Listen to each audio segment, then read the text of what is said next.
एका तरुणीने मोठ्या मेहनतीने शिक्षण घेतले.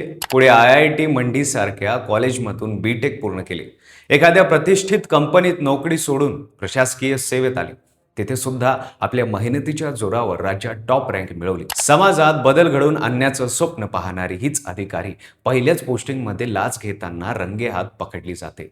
ही गोष्ट आहे नांदोती येथील SDM अधिकारी असलेल्या काजल मीना यांची. तर काय आहे संपूर्ण प्रकरण सविस्तर पाहूया व्हिडिओच्या माध्यमातून. नमस्कार, मी पंकज आणि तुम्ही पाहताय कसं काय. काजल मीना या 2024च्या बॅचच्या राजस्थान प्रशासकीय सेवा RAS अधिकारी होत्या. त्या ST प्रवर्गात राज्यात प्रथम क्रमांकावर होत्या.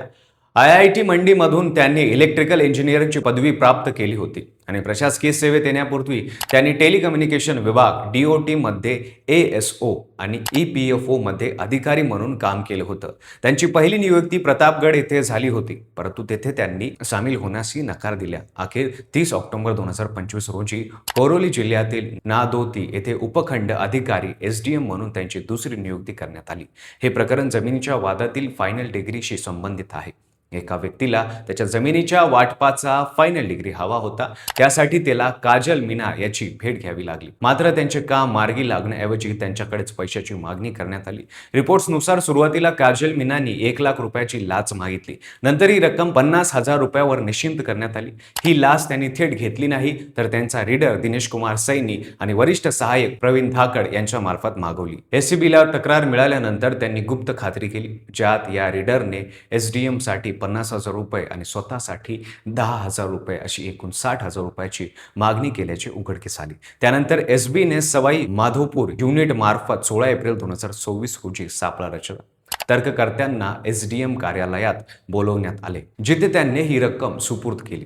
रीडरने ही रक्कम स्वीकारली आणि ती प्रवीण धाडक यांच्याकडे सोपवली. इतक्यात ACBने हस्तक्षेप करत तिघांना रंगेहात पकडलं. या ऑपरेशन दरम्यान त्यांच्याकडून लाजेच्या पिशवीतून अतिरिक्त 4 लाख रुपयाची रोकड देखील जप्त करण्यात आली. ते पैसे कुठून आणि का आणले होते हे मात्र उघड झालेलं नाही. या घटनेतील सर्वात आश्चर्यकारक ट्विस्ट म्हणजे काजल मीना याच्या निवड प्रतिक्रियेदरम्यान दिलेल्या एका जुन्या मुलाखतीचा व्हिडिओ सध्या सोशल मीडियावर व्हायरल होत आहे. त्या मुलाखतीत त्या म्हणाल्या होत्या, प्रशासकीय अधिकारी लोकांच्या जीवनात सकारात्मक बदल घडवून आणण्यासाठी आपले वैध अधिकार वापरू शकतो आणि हेच अधिकारी आता एका सामान्य माणसाचे काम करण्यासाठी प्रत्यक्ष लाच स्वीकारत असल्याचे प्रकरण उघडकीस आले आहे. या संपूर्ण प्रकाराने राजस्थानच्या प्रशासकीय वर्तुळातच नव्हे तर संपूर्ण देशासाठी धक्कादायक आहे. ही तीच एक अधिकारी आहे जिने बदल आणण्याची शपथ घेतली.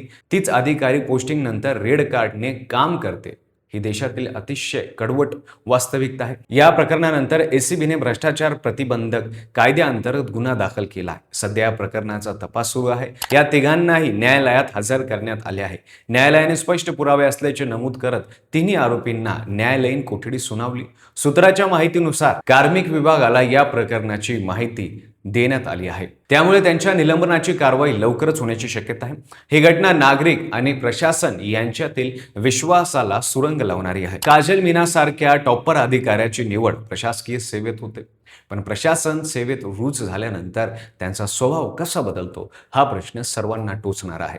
एखादी व्यक्ती एवढ्या कमी कालावधीत एवढी भ्रष्ट कशी होऊ शकते? नोकरी मिळवण्यासाठीची तयारी आणि नोकरीनंतरची काम करण्याची पद्धत यात एवढे अंतर का? जेव्हा मोठे मोठे अधिकारी कायद्यालाच पायदळी तोडवतात, तेव्हा एक सामान्य माणसाने न्याय मिळवण्यासाठी कोणता दरवाजा ठोठवायचा? जरी अशा अधिकाऱ्यांच्या विरोधात कोर्टात गेलं तरी याच्या विरोधात लढताना सर्वसामान्य नागरिकाची ताकद कमीच पडते. तुम्हाला या प्रकरणाबद्दल काय वाटतं? तुमचे मत कमेंटमध्ये नक्की सांगा. व्हिडिओ आवडला असेल तर लाईक करा. चॅनलवर नवीन असता चॅनल सबस्क्राईब करा आणि बेल आयकॉनला दाबायला विसरू नका. आणि पाहत राहा फक्त कसं काय.